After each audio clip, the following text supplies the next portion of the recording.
Hey guys, GalahadB again, and I'm back now for part 2 of my second game against Hansen. So yeah, I've just taken over Pelagear. I'm on 8 victory points, and Helm's Deep is looking extremely likely to fall, and the Fellowship has almost no hopes of dunking this turn. Alright, so he passes, I move Nazgul around, and yeah, maybe I overdid this a little bit in Helm's Deep. I think I should have put two Nazgul into Pelagear. Because I'm thinking now, the one thing he might try to do is muster up more on Minas Tirith, move Minas Tirith to Osgiliath, and then hit into Pelagear out of Osgiliath with Aragorn. And I have Dread and Despair in hand, which is super powerful, and Words of Power to cancel perhaps even Athelas if he has it, or and Uriel. And I already had 3 leadership with Helm's Deep plus the Witch King. That's 5 leadership. That's all I really need. And especially if I play Olokai into Helm's Deep, then the first press can take down the Sauron Elite and preserve the Isengard leadership. So yeah, I don't think this was a good move. But okay. Now I take Helm's Deep. Probably play Cruelest Death here, because the hunt pool now is looking very toxic for Isildur's Bane, or any tile drawing card really. There's 5 tiles that I definitely don't want to see, which is exactly half the pool. There's Shelob's Lair, which I'm happy to see if it's a high number, and otherwise not happy to see. And that leaves only 4 tiles out of 10 that I really want to see. So it's more likely to do harm than good, in my book. So yeah, play. And I only get 2 hits, which I guess is fair. So does he. Oh, and I did not play Olokai, huh? Interesting. Yeah, I press draw. And I do get my 1 hit. And so now, yeah, we're discussing a little. I'm at 10 victory points, which is great. But it's not over yet, because like I said, he can retake Pelagear. And I play Rage of the Dunlendings. Why would I do that? Yeah, I definitely messed up this turn. Because I still had 4 attacks left because I had a ring and Mouth of Sauron. So I could have just played Olokai into Helm's Deep and then move Helm's Deep to Westernnet. And then he would be forced to either muster up an Edoras or move Minas Tirith to Osgiliath. One thing I was afraid of, I think, was that he could maybe move Gandalf to Force of Eisen and then play Riders of Theoden, which I don't think he played yet. No, he did not play it yet, so that was something to be mindful of. But then I could have just moved 1 regular back to Helm's Deep, so even if he has Riders of Theoden, and he doesn't even have the dice to do that anymore. Yeah, not if I move anybody back. And I move to... Yeah, this is just straight up mistake. I messed up here. I think I messed up with playing The Ring is Mine, because his odds were so low that it probably wasn't worth playing it anyways. And now this is just straight up mistake. Terrible play on my part, because 3 HP against 1, that might work, but I also have to get rid of Power of Tom Bombadil. And then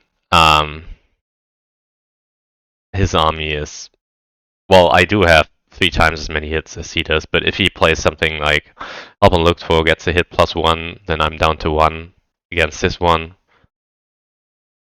And that seems much more difficult to take than Edoras, especially considering I already had Nazgul leadership here. I have Olokai there, and he needs at least 2 dice to retake or try and retake Pelagier. So yeah, he only has single die to do something, and even if he musters up one elite into Edoras, that's not gonna cut it. Yeah, straight up mistake. Yeah, and he also threatens to reinforce the Shire, so that's out of the question now. And I still have enough to move to Western Net, play Olokai, and then retake, capture Edoras.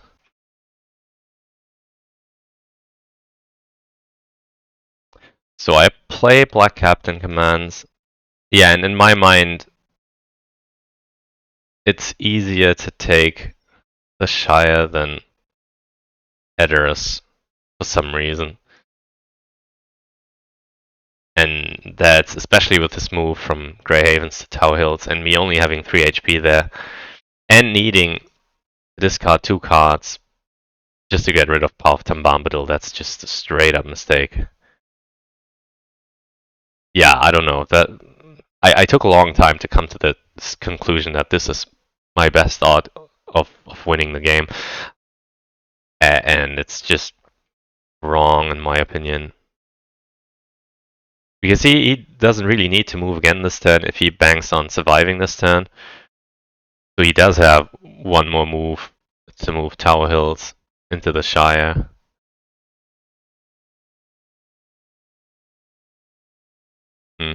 I guess my thinking was that if he moves Tower Hills to the Shire, then Grey Havens will be free.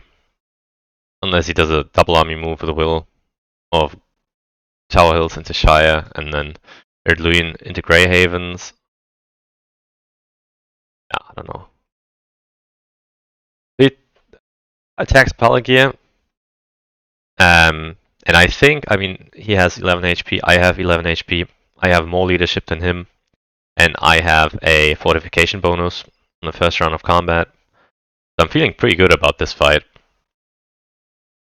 And I do have 3 Nazgul for Dread and Despair at least.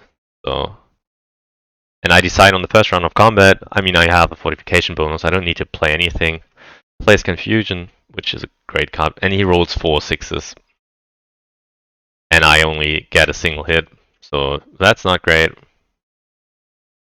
And now his army is bigger than mine. I play Candles, forfeit 3. He only gets 1 hit.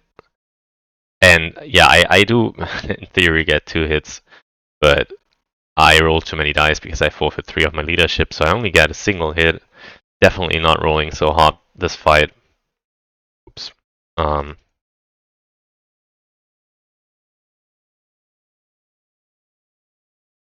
And so yeah, suddenly he has a 9 HP army against my 6 HP army, and it does not look like I'm winning this fight anymore. And I decide to stay for one more round because I feel like, okay, let's inflict some damage. And that's a mistake. I should have just retreated because it was fairly obvious that I'm not winning this fight. And yeah, he plays Kid on Ships, gets 2 hits pre-combat, and that gets another 4 hits in combat. So yeah, and I get 4 hits back, thankfully, but that doesn't really save me anymore because I still lost my entire army on that. And thinking back on that, it was so much better to just retreat after the first round of combat and then force him to either muster up, leave a lot of units in Osgiliath so that he can have some survivors go into Minas Tirith. But then he would have probably have to split forces. Yeah. And definitely Edoras was much easier to take than the Shire, I think. So, well, I still have an army card and a character card, so I decide, okay, I can't take the Shire anymore because he can just reinforce it with the elves. Yeah, but I missed my shot with Edoras because now I don't have any leadership with Edoras anymore. And I don't have time to play Olokai and attack Edoras, so now Edoras is gone too. And all of a sudden, like, I had so many options. I could have mustered up more North Dunland and then go for the Shire. instead of maybe Pelagia altogether or do something. But I tried to go all over the place and completely messed up. And now suddenly I'm at 9 victory points, and none of the other victory points seem particularly easy, because even Pelagia now, it's only 2 HP, okay, but he still has an army in Dol Amroth and in Osgiliath, and some more units he can muster in Gondor, so these 10 regulars will probably not be enough to take Pelagia. And yeah, the Shire, this army is just laughably weak. No way they can take the Shire. And these 6 against these 5, and he can muster up more. That's also not gonna cut it. So it's just a mess now.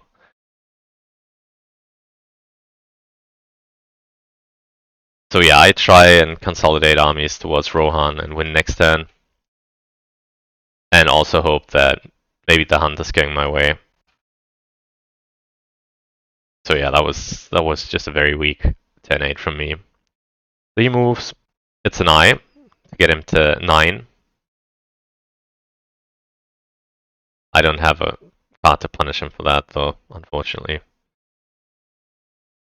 Yeah, I do have Day Without Dawn.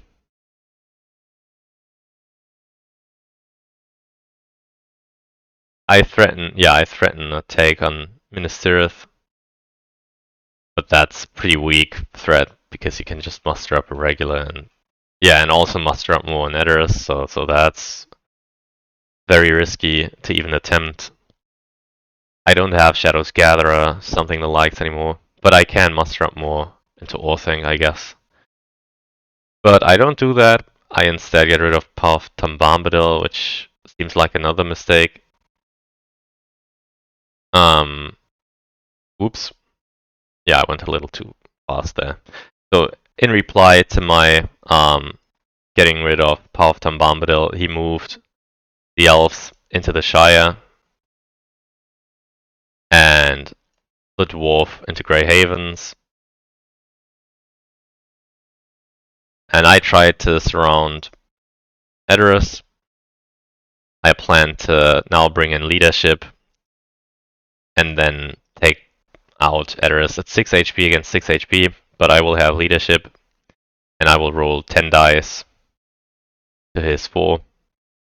In my mind, I have some good chances, but I don't have any good combat cards.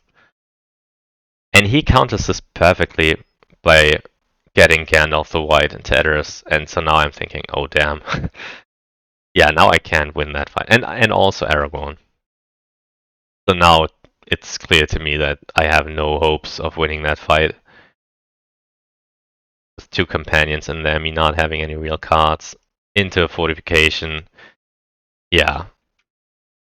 So I just retreat back to Westernet so he doesn't get a free pass into Helm's Deep next turn. And I still have hopes for a ring victory. And I did get my 3 eyes, thankfully, so any eye will kill him. There's still 2 red tiles that would also, if not kill him, then definitely mess him up pretty good.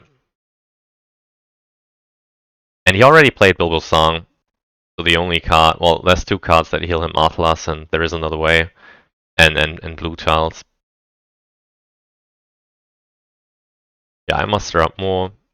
He draws more cards. I keep mustering. He plays the Ring of Smeagol.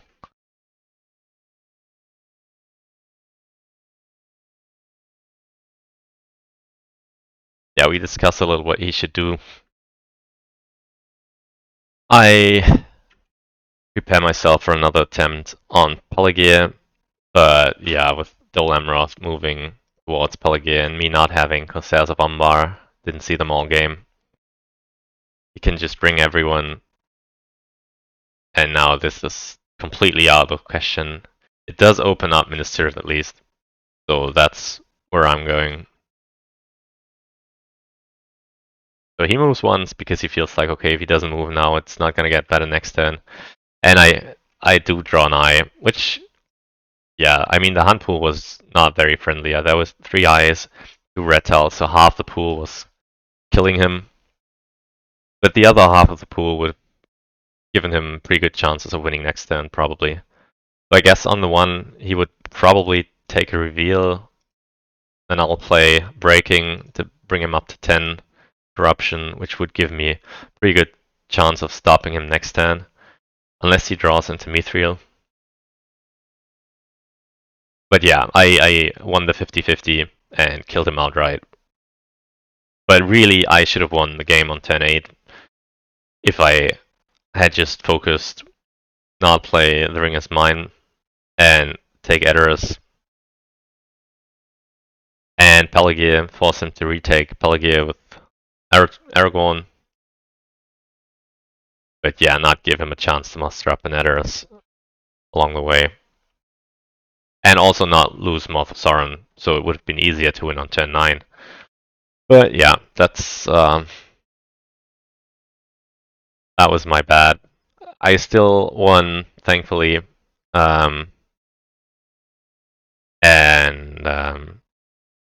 Also, since some time has passed, I now know that my tiebreakers were indeed good enough, and with this win, I did qualify for the top cut, so I will have at least one more round to play in the international tournament. And I already know my opponent. It's going to be Mr. James. So that's going to be an exciting best of 3 coming up fairly shortly. And yeah, I hope this was an entertaining game for you. And I hope that I will still have quite a number of games this year in the tournament to cover. But yeah, who knows? We'll see. Oh yeah, I can show you the stats. They're looking pretty good, which makes me a little sad because I didn't play this optimally.